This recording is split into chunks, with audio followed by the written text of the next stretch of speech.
ام یقولون افتراہ، کیا یہ کہتے ہیں کہ انہوں نے بنا لیا ہے؟ یعنی کفار یہ کہتے ہیں کہ رسول اللہ صلی اللہ علیہ وسلم نے اپنے طور پہ بنا لیا ہے۔ اچھا تم یہ سمجھتے ہو کہ انسان کی طاقت میں اس قرآن کو بنانا؟ تم ان کو انسان سمجھتے ہو اور کہتے ہو کہ انہوں نے بنا لیا ہے، تو تم یہ کہنا چاہ رہے ہو کہ انسان اس کو بنا سکتا ہے؟ تو تمہیں چیلنج کیا جاتا ہے، قل، آپ فرما دیجئے، فاتوا بسورۃ مثلہ، تو اس جیسی ایک سورت تو لے آؤ، ایک سورت لے آؤ، وَدْعُوا مَنِ اسْتَطَعْتُم مِّن دُونِ اللَّهِ، اور بلا لو اس کو جو اللہ کے سوا جو بھی ہے ان سب کو ملا لو اپنے ساتھ، ان کو تم صادقین، اگر تم سچے ہو اپنے دعوے میں تو تم بھی بنا کے دکھا دو ایک سورت۔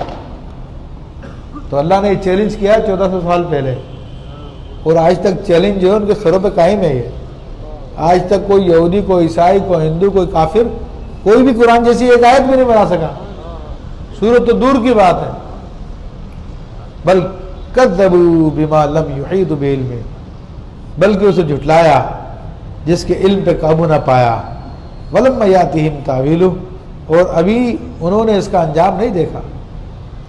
عزیزان محترم، قرآن مجید فرقان حمید یہ عجائبات کا مجموعہ ہے، عجائبات کا مجموعہ۔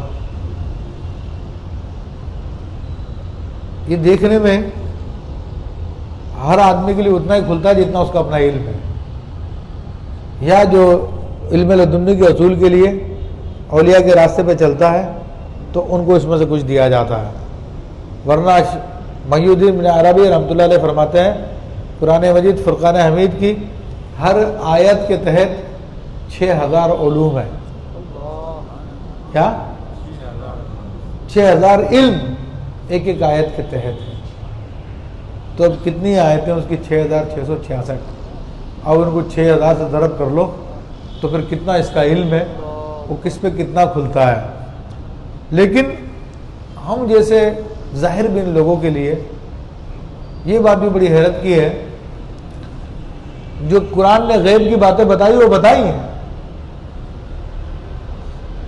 نبی علیہ الصلوۃ والسلام کے زمانے میں بتا دیا تھا کہ روم کو غلبہ حاصل ہوگا، حالانکہ اس وقت روم بہت کمزور تھے، لیکن چند سالوں کے اندر اندر قرآن کی بات سچی ثابت ہوئی اور پارسیوں کو شکست ہو گئی، ایرانیوں کو شکست ہو گئی اور روم کو غلبہ حاصل ہو گیا۔ فرعون کے بارے میں قرآن نے کہا، اللہ نے فرمایا فَالْيَوْمَ نُنَجِّيكَ بِبَدَنِكَ، کہ آج ہم تیرے جسم کو نجات دیں گے تاکہ تو اپنے بعد والوں کے لیے نشانی بن جائے۔ تو قرآن نے 1400 سال پہلے یہ بات کہی تھی، اور ابھی 200 سال پہلے، 150 سال پہلے فرعون کا جسم مل گیا اور وہ مصر کے عجائب گھر میں رکھا ہوا۔ یہ غیب کی بات ہے جو آئندہ ہونے والی ہے، اور کتنی غیب کی باتیں جو قرآن نے بتائی جو ہوتی جا رہی ہے۔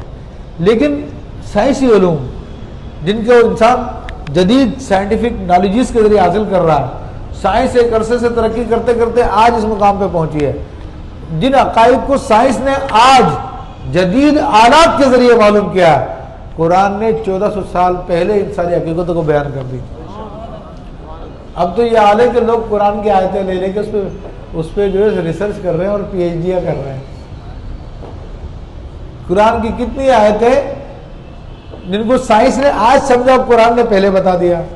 آج سائنس کہتی ہے کہ پانی کے بغیر کوئی چیز نہیں رہ سکتی، قرآن تو پہلے بتا چکا ہے، وَجَعَلْنَا مِنَ الْمَاءِ كُلَّ شَيْءٍ حَيٍّ، ہم نے ہر چیز کو پانی سے زندہ رکھا۔